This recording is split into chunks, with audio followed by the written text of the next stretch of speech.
ዛሬ በዳኝነት ዘመኔ በጣም በተደጋጋሚ ያጋጠመኝን ጉዳይ ላንሳ።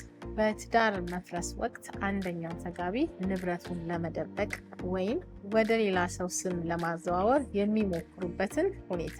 ይህ ሌላኛው ተጋቢ ላይ የሚፈጸም የሕግ በደል ነው። በተሻሻለው የቤተሰብ ሕግ አንቀጽ 57 መሰረት በትዳር ዘመን የተፈራ ንብረት የጋራ ነው።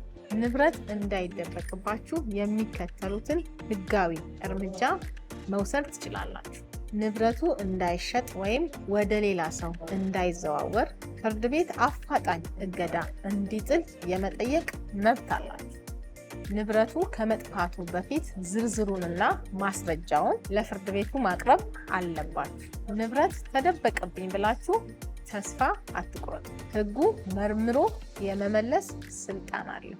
ውድ የቻናሌ ቤተሰቦች እንደተለመደው ሰብስክራይብ፣ ላይክ፣ ሼር ማድረጉ እንዳይረሳ። እወዳቸዋለሁ። ቻው።